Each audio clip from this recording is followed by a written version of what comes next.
Aprendizagem de perfis e comportamentos a partir de grandes volumes de dados. Então, César Augusto e Marta Fogliato, por gentileza, podem vir aqui. Quem estiver aqui quiser recebê-los com uma salva de palmas aí, né? Vamos lá. Fiquem à vontade, obrigado.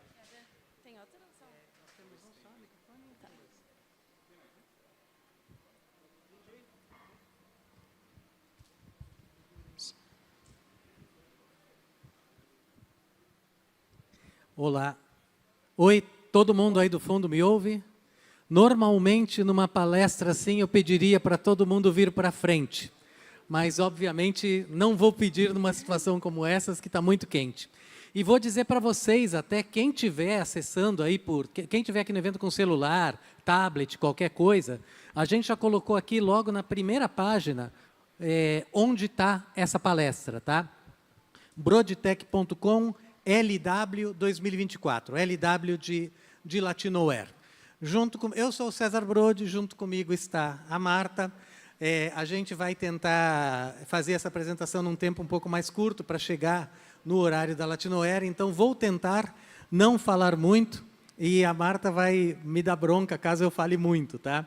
Mas a gente vai levar isso como uma conversa também, tá? Então, de repente, eu vou estar falando alguma coisa, ela vai me lembrar, eu vou estar falando, ela vai lembrar. Então, vamos para... Ah, sim, importante. Denison Leal está na Irlanda, ele compareceria remotamente, mas como a palestra passou na área da manhã, a gente vai passar um vídeo dele e deixar ele dormir, que o fuso horário lá ainda é muito cedo para ele. Então, vamos para o próximo. Tem passador? Opa, maravilha. O verde, tá. Aí.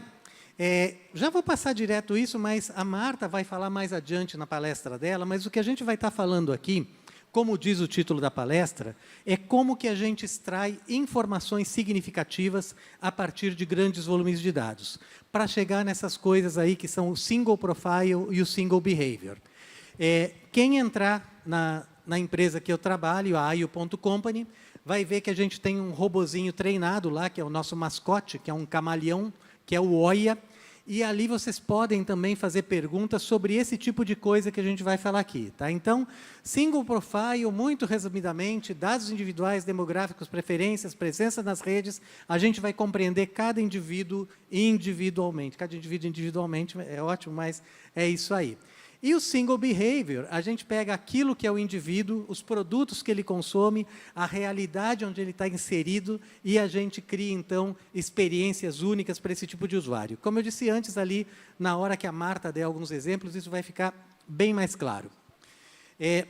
Quando a gente fala nessa questão de descobrir comportamento de usuários através de grande volume de dados, e a gente fala hoje, inteligência artificial, aprendizagem de máquina, parece que é tudo muito moderno. Claro, a tecnologia avançou bastante, até porque o hardware avançou bastante, mas eu tenho orgulho de dizer que eu escrevi o meu primeiro chatbot de inteligência artificial em 1988, então a coisa não é tão recente assim, mas eu vou pegar uma empresa que eu trabalhei em 1992, a Tandem Computers, que trabalhava com sistemas de grandes volumes de dados, fez um trabalho numa rede de supermercados chamada Pick n Pay, na África do Sul, e lá surgiu esse caso das cervejas e fraldas, que tem mais de 11 mil artigos acadêmicos publicados, mais de 14 mil livros e mais de 1 milhão de páginas web que contam essa história, algumas desrespeitando a origem dessa história, mas eu me orgulho muito de dizer que eu estava lá. Através da análise do que as pessoas compravam, a correlação estatística entre as coisas mostrou que pais com recém-nascidos, quando iam comprar fraldas, compravam cerveja também. Viram isso, começaram a fazer promoções conjuntas de fraldas e cerveja e tiveram um enorme sucesso. Aí tentaram entender por que isso acontecia. A matemática disse, entre 22 e 35 anos, tem recém-nascido, porque percebia, compra fralda, compra outros produtos, compra junto cerveja. Aí tentaram entender, porque os pais e mães, obviamente, também com recém-nascidos, não vão socializar tanto com os amigos nos bares e tal, então compram a cerveja para beber em casa. Agora, a gente tem que ter muito cuidado, tá? Porque se a gente pega... Opa! Aí, se a gente pega outra correlação, por exemplo, e a gente compara compra de sorvete com ataque de tubarão, a gente vê que as duas coisas estão muito relacionadas umas com as outras. Mas não quer dizer que a pessoa vai comer um picolé e vai ser atacada por um tubarão. É o simples fato de que, quando está calor, as pessoas vão mais para a praia e tomam mais sorvete. Então, sempre que eu gosto de usar esse slide, porque sempre que a gente fala em correlação, a gente tem que ter cuidado com essa questão de correlações. Eu vou passar a palavra agora para a Marta, que aí ela vai explicar mais na prática o tipo de coisa, o tipo de trabalho que a gente faz, e aí em seguida a gente vai entrar num exemplo também. Certo. Olá, sou a Marta. Eu sou designer de produtos, trabalho com experiências digitais e, enfim, fornecer não, mas conhecer mais as jornadas dos usuários para promover uma melhor experiência com produtos e serviços. Eu não sei nem usar isso aqui. É o verde. Esse? Isso. Tá. Então, o que o César estava falando, a gente queria falar um pouco também sobre a parte de como chegar lá, né? Como chegar num single profile, como chegar num single behavior. E a gente pode fazer isso de várias formas, claro, mas quando a gente olha para os usuários, para as jornadas, a gente consegue estruturar isso por etapas e por etapas de construção de produtos também. Então, as personas é um conceito que acredito que muitas pessoas aqui conhecem, já estão familiarizadas, que é basicamente a gente sintetizar um grupo de comportamentos e de características de várias pessoas em comum, e a gente coloca esse perfil e cria vários perfis para esse mesmo produto, para esse mesmo serviço.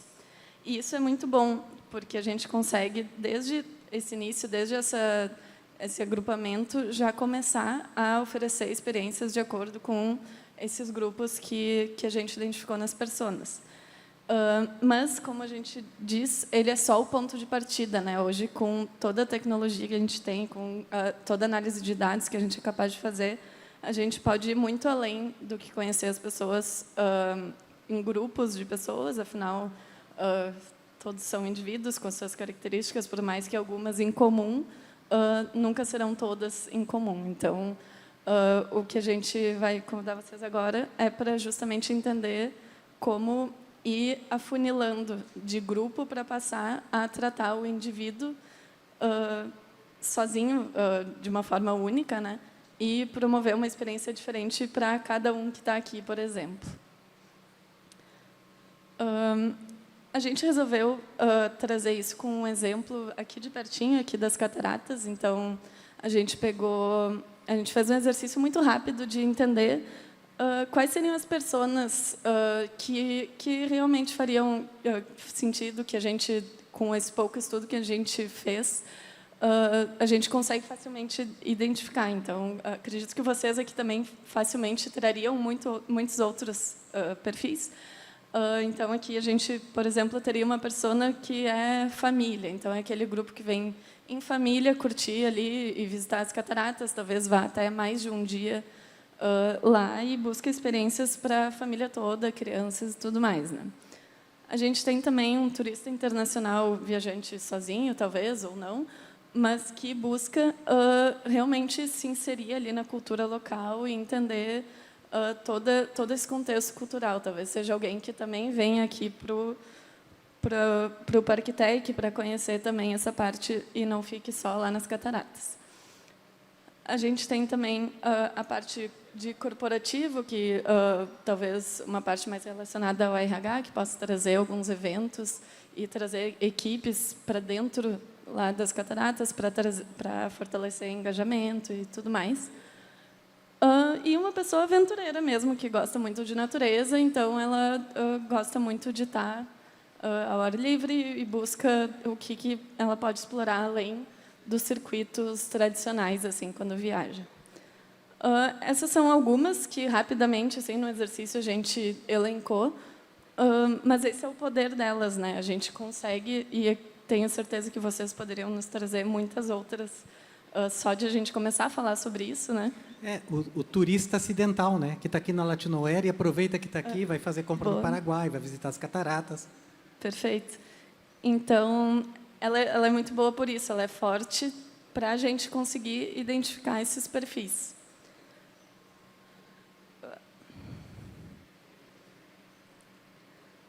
Mas ela é, como eu falei no início, o ponto de partida, né? A gente sabe que, a partir delas, a gente consegue começar a capturar dados e transformar dados dessas pessoas que ainda estão nesses grupos em informação relevante sobre cada uma delas. Então, a gente consegue traçar um perfil individual de cada uma dessas pessoas e não tratar elas mais como um grupo, né? E aqui a gente trouxe só um exemplo, não sei se vai dar para ler, mas uma construção de um single profile poderia ter algo nesse sentido. A gente sabe quem é a pessoa, a gente tem dados de visita, então a primeira vez que veio, a última vez, a última data da visita, as áreas de interesse. Então aqui a gente já começa a entender que essa pessoa ela gosta bastante de aventura, por exemplo. A gente tem também que, por exemplo, ele veio 3 vezes só esse ano visitar as cataratas. O que isso pode dizer para a gente, né? Então, através dessa... Não só da captura de dados, mas em transformar isso em informação, a gente começa a explorar assim, algumas coisas como que está bem ali no canto, né? De acordo com os últimos serviços ou com as últimas visitas, identificamos que o Gabriel poderia se interessar em, sei lá, planos anuais, para que ele possa pagar por todo ano e poder vir várias vezes. Se ele veio 3 vezes no ano, provavelmente ele é uma pessoa que mora aqui por perto e teria algum sentido oferecer algo assim para ele. E daqui a pouco, para mim, que moro muito longe daqui, eu não preciso receber esse tipo de oferta, porque para mim é muito difícil eu vir logo, não vai valer a pena eu ter um passe anual. Vai valer a pena para mim, que não sou o Gabriel, um outro tipo de oferta. Então, aqui a gente já começa a conseguir não só segmentar, mas chegar direto em cada um, né? Aqui dá para imaginar, isso tudo que a Marta falou, que é extremamente importante quando a gente fala de linguagem de máquina e inteligência artificial, é o treinamento, é a preparação. Quais são os dados que a gente vai ter, o que a gente já sabe e quais são os tipos de pergunta que a gente vai fazer. Tá? Então, aqui, por exemplo, a gente já poderia, foi um exemplo que eu pensei hoje cedo, eu gosto muito de ir no refúgio ecológico aqui. E uma das visitas que eu fiz, eu fiquei encantado com a eclosão das cigarras. Um monte de... falei em cigarra. Falando nelas. Um monte de casca de cigarra nas árvores, assim, das cigarras que tinham acabado de abandonar uma forma pós-larval para uma forma adulta. E aí a gente pensou, será que o Gabriel gostaria de fazer esse tipo de passeio? Aí esse tipo de interrogações a gente pode fazer no estilo de um prompt. Tá? Porque aí a gente já tem a base de dados, já tem a definição de personas, já tem a individualização das personas, já tem o que já oferece, e aí, estatisticamente, a gente pode saber se uma nova oferta irá fazer sucesso ou não. No exemplo, a gente vai pegar um exemplo relativamente simples, que eu vou comentar com vocês no final, mas eu acho que vai dar para ter uma ideia muito boa do quanto que a gente já pode avançar nessa questão assim, de predição, usando um grande volume de dados e o treinamento desses dados, tá? Que é fundamental, que é basicamente o que a Marta está falando, é a qualidade desse treinamento. Isso. E uma coisa aqui que a gente deixou justamente para correlacionar junto com o que o César falou antes, de ter cuidado com correlações, né? Ali na parte de descobertas, tem aventura, que ele é um explorador, e tem família. Tudo bem, ele pode... ir realmente com a família, mas será que está mostrando que a família, só porque ele comprou 3 ingressos de uma vez, logo está concluindo que... O que a gente pode fazer para concluir isso? Talvez começar, quando eles realmente forem ao parque, a gente vai entender se são o mesmo sobrenome, logo confirmado, estão em família, né? Então, tudo isso é algo não estático, é cíclico. Cíclico não é constante, para sempre ir qualificando ainda mais essas informações e validando coisas que, às vezes, a gente pode não ter terminado de concluir, né? E uma coisa extremamente importante, quando a gente fala de coleta de dados, fala em entender quem é o Gabriel, obviamente o Gabriel é um nome fictício, a gente tem que se preocupar muito com a anonimização e a proteção da privacidade das pessoas. Tá? Então, é claro que a gente vai usar exemplos como nome aqui, mas isso nunca vai aparecer, ninguém vai poder usar dados desse tipo assim para querer entender qual é a orientação política do Rafael, se ele acredita ou não em ETs, como a gente viu na palestra passada, coisas desse tipo. Boa. Então, aqui, para fechar essa parte, a gente passar para o como.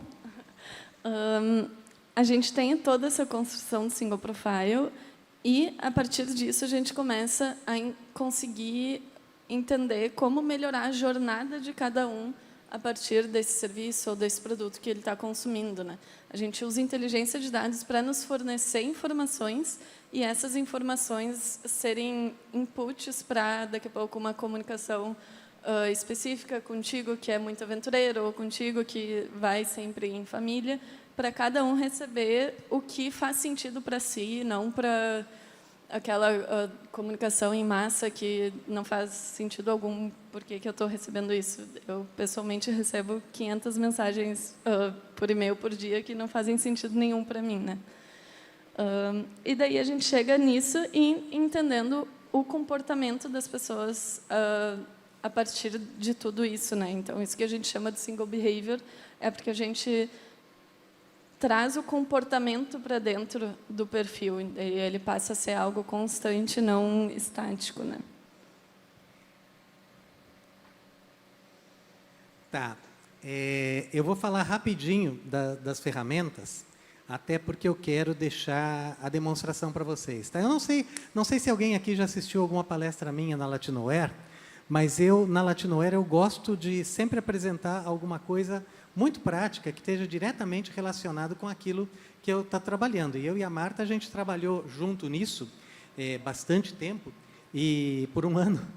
E tem uma outra pessoa no nosso time, que é o cientista de dados, que é o Denison, que tem o contato dele ali depois, um cara que tem 2 mestrados, publicado na Nature e tal, e aí vai ter uma escovação de bit no final. E a gente vai falar, nessa escovação de bits, de algumas das ferramentas que a gente usa. Tá? Python, não tem jeito. Quem quiser trabalhar com aprendizagem de máquina, grandes volumes de dados, hoje tem que aprender Python. Tá? Então, eu deixei aqui alguns exemplos, tá? Começando simples. Como é que a gente coloca a inteligência de uma conjugação de verbos para dentro de um programa? Tá? E aí tem um exemplo de um programa aqui que faz isso. Grandes modelos de linguagem fazem de uma forma diferente, tá? Mas aqui eu estou colocando assim o caminho, por onde que eu começo. Esse daqui é um chatbot, tá? Então, como é que eu começo a entender programaticamente como é que funciona um chatbot? E tudo isso, todos esses exemplos bem simples em Python, estão aqui nesse Replit aqui, @CesarBrode. Eu escrevi um livro, há uns anos atrás, que é Aprendendo a Programar, a arte de ensinar o programador. Então, estão todos os códigos em Python dele nesse link aqui, e como eu já falei, essa apresentação está disponível já para todos vocês. E, para quem quiser fazer um curso de Python, tem lá na Linux Tips um curso de Python Essentials, que é muito bom, é gratuito e é com certificado. Tá? Eu tenho um curso meu de métodos ágeis também gratuito na Linux Tips, mas não é o tema dessa palestra. Recomendo. A Marta fez. TensorFlow, tudo, obviamente, que a gente está falando aqui é em código aberto. Tá? Estou chegando lá, é o próximo slide. TensorFlow é uma plataforma de código aberto desenvolvida pelo Google. Quem quiser saber tudo sobre TensorFlow, e a outra que eu vou falar, conversa com aquele rapaz ali. E é um modelo de aprendizagem de máquina e aprendizado profundo, que a gente chama de Deep Learning também. Quando eu digo amplamente utilizada em aplicações de inteligência artificial, pensem em praticamente todas, tá? Inclusive essas LLMs aí, os chat GPTs, Gemini, Llamas da vida, tá? E embaixo ali está só, essas coisas hoje tem instalação muito simplificada, então só coloquei ali para quem é nerdão, como é que instala isso. Obviamente estou falando de um ambiente Linux, tá? A gente não fala aqui de outros sistemas operacionais que não funcionam. A gente fala dos que funcionam. Keras, também olhei para o rapaz ali, já vi que é uma linguagem muito utilizada, uma biblioteca também de aprendizado profundo. Normalmente ela é utilizada em conjunto com o TensorFlow e ela é utilizada em aplicações de visão computacional, tá? Pensem em reconhecimento de face, essas coisas, processamento de linguagem natural, entender como é que as pessoas se comunicam e até pesquisa em inteligência artificial também. O Python e o TensorFlow com o Keras são amplamente utilizados, tá? Então, nesse link que tem aí embaixo aí, e todos esses links estão na apresentação, depois eu passo o link de novo no final aí para vocês verem. Então, quem quiser começar a trabalhar com isso, dá uma olhada nesse tutorial aqui, tá? Tem vários. Eu estou recomendando os que eu mais gosto e talvez a minha opinião não seja a mesma de todo mundo, mas garanto que por aqui dá para sair legal. Scikit-learn, também conhecido como sklearn, mais uma biblioteca em Python utilizada para aprendizagem de máquinas. E ela é construída em cima de várias outras bibliotecas no Python, como bibliotecas matemáticas e científicas, como NumPy, SciPy, Matplotlib, para gerar gráficos, tá? Então, está aí também a instalação. Não vou perder... Apache Superset, tá? Essa é uma plataforma para visualização de dados. Muito legal. Eu tenho muitos dados, eu quero entender por uma visualização mais gráfica. A gente tem eu vou depois fazer um shameless plot no final de uma outra coisa que a gente está desenvolvendo, que a gente usa o Apache Superset também. Llama 3 é um LLM, tá? Eu falei dele, tem vários outros também, mas esse é o que a gente utiliza. Dá para rodar numa máquina, num desktop, num notebook. Claro, tem que ter um poder de processamento interessante para poder fazer os treinamentos e tudo mais. No vídeo que eu vou mostrar em seguida, a gente teve que gravar ele algumas vezes, porque o Denison resolveu ficar treinando a inteligência artificial enquanto gravava. Obviamente que o vídeo não foi gravado como deveria ser feito, tá? E, de novo, ali tem um blog bem recente que mostra exatamente como instalar um Llama 3 na máquina de vocês. É como se vocês pudessem ter assim um chat GPT rodando localmente, sem falar com a internet, ou não necessariamente falando com a internet. Eu vou mostrar um vídeo agora, pessoal. Esse vídeo é curto, ele tem 10 minutos. Eu vou pedir que vocês prestem atenção nele, apesar de que ele vai ficar disponível para vocês depois também. É uma escovação de bits, mas a gente vai mostrar um caso muito prático, com bases de dados que vocês têm disponíveis na internet, e que é uma dica para quem quiser começar a ficar rico com software livre. Talvez aqui tenham as dicas para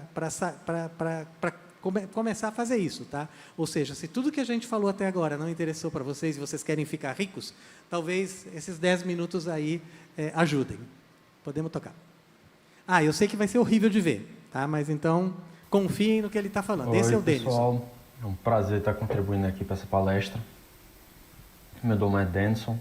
Eu vou mostrar um exemplo aqui de como utilizar Python em algumas ferramentas de código aberto para criar uma solução bem interessante. Para isso eu vou utilizar duas bibliotecas de dados aqui, o Pandas e o NumPy. Também eu vou utilizar uma de visualização de dados, que é o Matplotlib, e o sklearn e o Keras, como as bibliotecas de Machine Learning.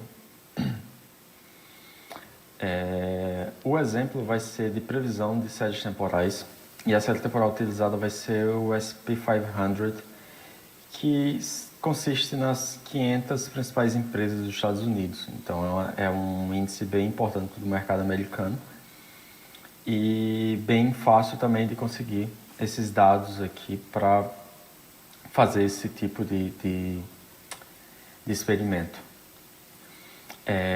Então aqui nós temos os dados de abertura, o valor máximo, o valor mínimo e o valor do fechamento. Esses 4 valores aqui eles podem ser visualizados de forma mais comum como uma vela, onde o dado de abertura, nesse caso aqui, a gente está trabalhando com um tempo de um dia, um período de um dia. Então, o tempo de abertura foi como o valor iniciou naquele dia. O fechamento é como encerrou naquele dia. O valor máximo que chegou no dia e o valor mínimo que chegou no dia.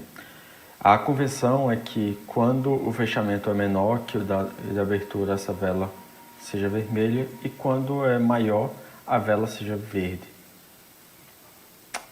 Voltando para cá, nós vamos utilizar esses 4 dados. Então, o primeiro passo vai ser, vamos plotar para ver qual a cara dos dados, e em seguida, da série, e em seguida vamos filtrar somente os dados que vamos utilizar, que é o dado de abertura, máximo, mínimo, valor do fechamento. Voltando aqui um pouco para o gráfico, o gráfico da SP500, como um gráfico normalmente de séries financeiras, ele é bem difícil de prever e ele se comporta de forma bem estranha. Então realmente é uma boa série para utilizar como exemplo, assim, dado que é bem difícil fazer a previsão dela.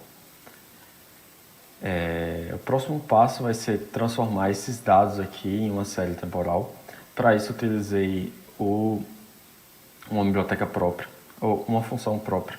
Eu vou disponibilizar o código dessa função no final, no meu GitHub.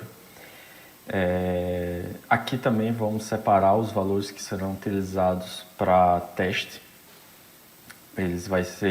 Vai consistir em 200 dias. Essa variável está definida logo aqui acima, como 200, a quantidade de dias. E o valor que sobra, no caso, os outros dias serão utilizados para treinamento. Esses dados aqui de treinamento, eu ainda vou fazer uma outra divisão, que é o dado que vai ser usado para treinamento de fato, e os dados que serão utilizados para validação desse treinamento. Então, essas duas partes do dataset, eles serão utilizados ainda no treinamento, né? Então, aqui vai ser o treinamento de fato e a validação para ter certeza que esse treinamento foi bem feito. E os dados de teste, eles vão permanecer sem uso, intocados, e aí a gente vai só utilizar ele no final para ter uma ideia geral do nosso experimento, como é que foi. Então vamos fazer a divisão. O próximo passo é só colocar o dataset para estar no tamanho do batch escolhido. Em seguida vai ser o treinamento de fato. Já vou iniciar aqui. O modelo que vamos utilizar vai ser o LSTM. Vão ser 10 LSTMs. Aqui eu vou entrar com o dado de treinamento, a quantidade de épocas. Coloquei 50 épocas, é uma quantidade baixa, mas dado que eu estou treinando no meu notebook e também para fazer uma demonstração, acredito que é suficiente. O tamanho do batch, eu solicitei que o treinamento seja feito de forma aleatória, e aqui os dados que vão ser utilizados na validação. A LSTM, ele é um modelo que ele é próprio para se trabalhar com séries temporais, porque ele tem a recorrência. Então, aqui os dados que vão ser utilizados na previsão entram na célula da LSTM, e a resposta dada, que é esse valor aqui, junto com o valor corrente de memória, ele vai ser utilizado na próxima previsão. Então, esses dois valores vão sair no tempo t, e vai ser utilizado na próxima previsão, que no caso vai entrar aqui como t-1. Voltando para cá, ainda tem tem um tempo de treinamento para ser feito. Todo o código aqui gerado, que eu estou utilizando na apresentação, esse notebook, as imagens utilizadas e o dataset utilizado, além de todas as bibliotecas que eu estou utilizando aqui, eu vou disponibilizar no meu GitHub. Então, no final da apresentação, provavelmente vai ter um link aqui, ou um QR Code, que vocês podem acessar que vai estar todo o código que foi utilizado aqui para fazer a demonstração. Então, vamos lá ver se acabou. Deve estar perto. Esse treinamento não deve durar não muito mais de 2 minutos. 46. Normalmente essa é a parte mais demorada, que é a parte de treinamento para esse tipo de problema. Também os dados que eu estou utilizando, como são de 2000 a 2016, né, são 7 anos, e a previsão foi basicamente o ano de 2016, então são 16 anos de previsão, de treinamento e um pouco menos de um ano para teste, de fato. Então, voltando aqui, o treinamento foi encerrado. Agora eu vou fazer a previsão dos valores, aqui já utilizando nossos dados de teste. Essa parte aqui consiste na desnormalização. Um pouco antes, eu fiz aqui, quando eu separei os dados, eu fiz também a normalização dos dados. Então, vocês podem ver que inicialmente que o valor estava 2.000, na casa dos 2.000, e agora todos esses dados eles vão ficar entre 0 e 1. Os dois intervalos mais comuns de normalização são de menos 1 a 1 ou de 0 a 1. Nesse caso aqui eu estou escolhendo, eu escolhi usar o de 0 a 1. Feita a previsão, vou fazer a desnormalização. Em seguida eu vou plotar o gráfico para a gente ver a cara dele, como ficou. Então podemos ver que os valores aqui iniciais eles estão próximos, depois eles ficam um pouco mais distantes, mas aí com pouco treino e também os dados e a recorrência também, como isso aqui é só uma ilustração, ele até que fez uma boa previsão, mas a gente consegue ver aqui um pouco de deslocamento nos dados, né? Então, talvez chegando aqui em 25, talvez no máximo aqui 50, seja o momento de fazer um novo treinamento.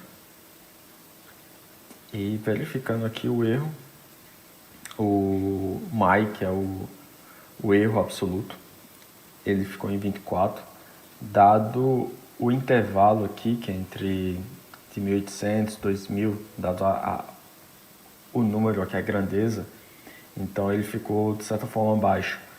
E o MAP, que é a porcentagem de erro, ele ficou aqui em 1%, que é também uma porcentagem baixa, mas talvez para esse tipo de problema, como envolve problema financeiro, provavelmente ele ainda é um erro alto. Tá, basicamente a parte da apresentação que a gente queria mostrar com toda essa nerdice é a seguinte. Ali entre 2012 e 2013, eu e o Denison trabalhamos num projeto com uma corretora de ações que a gente queria colocar a inteligência dos corretores dentro de uma máquina, fazer com que a máquina aprendesse como fazer predições. E aí essa biblioteca, que está disponibilizada como software livre, que é implementada aqui agora com técnicas mais modernas, como o Python, o Keras e o TensorFlow, eu e o Denison ficamos de queixo caído, tá? Porque a gente está falando em valores na faixa ali dos $2.000 e um erro absoluto de $24 para mais ou para menos. E de 1,1% só de erro na previsão, tipo, a parte que a gente não considerou no treinamento, aí a gente previu como é que seria o ano de 2017. E aí, olhem a similaridade, tá? Olha como logo no começo começa muito próximo e depois, mesmo que decida, mesmo que seja diferente a previsão do que aconteceu, ainda assim está muito próximo. Tá? Então, a gente está falando de 1,1% de acerto isso daí eram cotações de ações de moedas de câmbio. Tá? Ou seja, se a gente tivesse treinado mais, se a gente tivesse colocado mais dados, se a gente tivesse escolhido outros pares de moedas, talvez a previsão ainda tivesse um pouco melhor. Então, é para dizer... Pode voltar para a apresentação, por favor. Então, é para dizer que, sim, a tecnologia de inteligência de dados ela já está bem avançada. Imaginem se a gente, no lugar de colocar simplesmente uma sequência de valores de ações relativas a câmbio num período de 10 anos, a gente colocasse essas informações que as várias pessoas que visitam os parques de Itaipu geram. Tá? E aí a gente consegue ter uma ideia, claro, quanto mais elementos, mais difícil de prever, mas ainda assim é plenamente possível. Se a gente conseguir manter esse erro ali, para um caso desses, de turismo, na faixa de 3%, 4%, por acertar em 3%, 4% de 1.000 pessoas que venham fazer uma visita, o que elas poderiam estar fazendo? O quanto que eu consigo transformar isso no aumento de ticket médio. Tá? E a gente usou aqui o caso do Parque das Cataratas como um exemplo, poderia ser qualquer exemplo que vocês pensem em como prever comportamento de pessoas. E aí, de novo, aquele cuidado. O consumo de sorvete não aumenta o número de pessoas atacadas por tubarões, elas acontecem ao mesmo tempo. Por outro lado, pais e mães com bebês pequenos em casa, sim, vão comprar cerveja para tomar em casa, porque não pode tomar no boteco. Tá? Então, tem que ter cuidado com isso. Como o Denison falou, vocês olhando lá na apresentação, absolutamente todo o código usado aqui é em software livre, mesmo essa biblioteca adicional que a gente desenvolveu para fazer o treinamento em cima de dados de bolsas de valores, estão aqui também. Tá? Marta, alguma coisa? Acho que não. Acho que agora é encerramento, né? Isso. Então, o penúltimo slide, então, por favor. O outro palestrante falou que era o penúltimo slide, vários slides antes. Cadê ele? Não está aqui? Então, quem acessar esse link aí vai responder uma pesquisa. Depois, adiante, a gente vai dar um feedback para a pesquisa. Pelas perguntas, vocês já vão perceber o que a gente está querendo saber. Tá? A gente está querendo saber se o lugar onde vocês estão trabalhando qual é a capacidade de inovação que ele tem. Tá? É baseado em estudos acadêmicos ali desde os anos 90 para cá e, obviamente, isso está alimentando uma inteligência artificial e a gente vai extrair os resultados a partir disso. A gente está em fase de treinamento. Tá? Então, não esperem assim uma resposta de imediato, tá? Mas quem quiser saber mais, tem o link ali no final para poder saber mais sobre isso também. Aqui está o QR Code também, podemos passar para o próximo slide. Isso aí. E aí estão os nossos contatos. Tá? Podem nos mandar e-mail. Peço que perguntas técnicas, mais técnicas, sejam dirigidas ao Denison, mas se mandarem para mim ou para a Marta, a gente passa para ele. Tá? Esses aqui, do lado direito, são nossos LinkedIns, mas também é como nós nos identificamos na maior parte das nossas redes sociais. Tá? Se tu puder voltar só para o primeiro slide, só para o pessoal copiar de novo o link onde está tudo isso aqui. E é isso, pessoal. Agradecemos vocês. Conseguimos fazer em 40 minutos para tentar ir diminuindo o tempo dos atrasos que aconteceram. É tu agora, Coelho? Então, não gente. percam a próxima palestra. Muito que obrigada. É um cara sensacional. E primeiro eu queria agradecer a vocês nesse calor, principalmente, né, de estar aqui nesse forninho. Mas obrigada mesmo e agradecer também ao grande César. É uma honra dividir o palco com ele, um dos grandes. É minha. Sei lá, fundadores, não sei como tu identifica desse evento, então muito legal mesmo. E espero que vocês tenham gostado. Nossos contatos, como o César falou, já estão ali. Obrigada. Valeu, gente. Obrigadão.